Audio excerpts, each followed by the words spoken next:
कभी सोचा है आखिर हम सीखते कैसे हैं?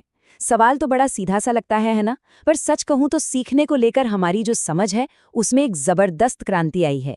तो चलिए आज इसी सफर पर निकलते हैं, ये देखने के लिए कि हम दिमाग में ज्ञान भरने वाली सोच से खुद अपना ज्ञान बनाने वाली सोच तक कैसे पहुंचे। अच्छा, जब कोई कहता है सीखना, तो दिमाग में पहली तस्वीर क्या बनती है? शायद किसी क्लासरूम की? देखिए, सीखने की पुरानी और नई तस्वीरों के बीच का जो फर्क है ना, वही इस पूरी कहानी की जड़ है। और ये फर्क यहाँ बिल्कुल साफ नजर आता है। एक तरफ है पुरानी दुनिया वाली क्लासरूम, जहाँ टीचर बोलते हैं और सब चुपचाप सुनते हैं, और दूसरी तरफ है नई दुनिया का माहौल, जहाँ सब मिलकर कुछ नया खोज रहे हैं, कुछ बना रहे हैं। हमारी कहानी का मेन आइडिया इसी बदलाव पर टिका है। तो चलिए अपनी यात्रा शुरू करते हैं, अतीत से, उस कतारों की दुनिया से। यह वो दौर था जब क्लासरूम का मतलब था अनुशासन और ज्ञान का सिर्फ एक ही स्रोत था, टीचर। इस दौर में एक थियरी का बोलबाला था, व्यवहारवाद या बिहेवियरिज्म। इसका फंडा बड़ा सिंपल था, सीखना मतलब व्यवहार में बदलाव। किसी के दिमाग के अंदर क्या चल रहा है उससे कोई मतलब नहीं, उसे तो ब्लैक बॉक्स मान लिया गया था। बस जो दिख रहा है, जो नापा जा सकता है, वही सच है। और ये काम कैसे करता था? बहुत ही सीधे से तरीके से, इनाम और सजा से। सही जवाब दिया तो शाबाशी, गलत किया तो सजा। आदतें डलवाने के लिए तो ये तरीका ठीक था, पर यह थ्योरी ये कभी नहीं समझा पाई कि इंसान मुश्किल चीजों को गहराई से कैसे समझता है। और बस यहीं पर कहानी में एक जबरदस्त मोड़ आता है। कुछ लोगों को ये महसूस होने लगा कि सिर्फ बाहर का व्यवहार देखना काफी नहीं है, असली खेल तो उस ब्लैक बॉक्स के अंदर हो रहा है। अब वक्त था दिमाग के अंदर झांकने का। ये अपने आप में एक क्रांतिकारी सोच थी कि सीखने वाले का दिमाग कोई खाली डिब्बा नहीं, बल्कि एक एक्टिव मशीन है जो जानकारी को प्रोसेस करती है। और इसी एक सोच ने एक नई थ्योरी को जन्म दिया, कॉग्निटिविज्म, यानी संज्ञानात्मकता।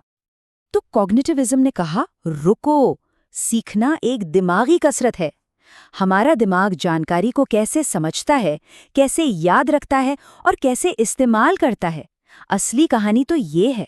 इसने वाकई में दिमाग के उस ब्लैक बॉक्स का दरवाज़ा खोल दिया।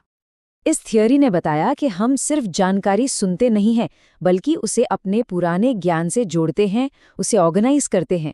जीन पियाजे जैसे लोगों ने इस पर बहुत गहरा काम किया, पर इस बड़ी कामयाबी के बाद भी एक बात वैसी की वैसी ही थी, ज्ञान का मेन सोर्स अभी भी टीचर ही था।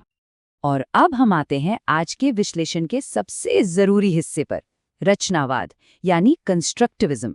ये वो सोच है जिसने सब कुछ बदल दिया। यहाँ सीखने वाले को सिर्फ ज्ञान लेने वाला नहीं, बल्कि ज्ञान बनाने वाला माना गया। ये एक लाइन, बस यही है रचनावाद का पूरा सार।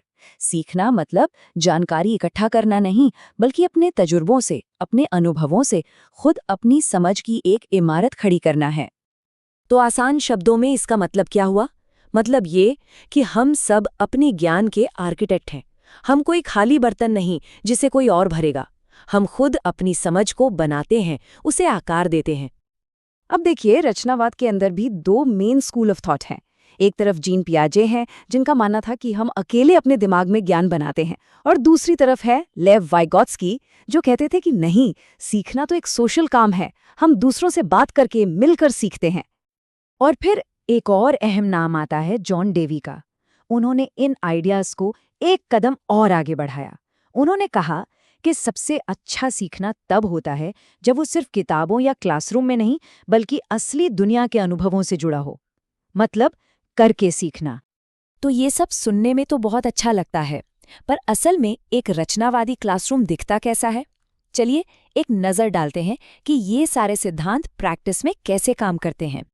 ऐसी क्लासरूम में शांति नहीं होती, बल्कि एक हलचल होती है। बच्चे साइंस में मिट्टी और बीज से खुद एक्सपेरिमेंट कर रहे होते हैं। मैथ्स में नियम रटने से पहले ब्लॉक से जोड़ना घटाना समझ रहे होते हैं, और सोशल स्टडीज में किसी बड़े मुद्दे पर बहस कर रहे होते हैं।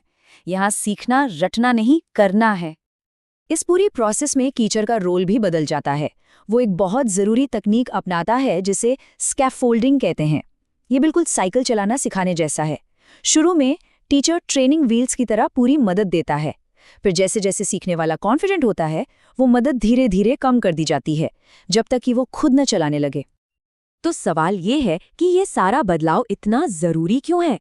भाई ये सिर्फ पढ़ाने के तरीकों की बात नहीं है, ये सीखने वाले की पूरी भूमिका ही बदल देता है।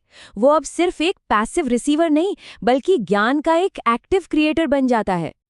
इस टेबल में ये पूरा सफर साफ दिखता है। देखिए कैसे सीखने वाले का रोल बदलता गया।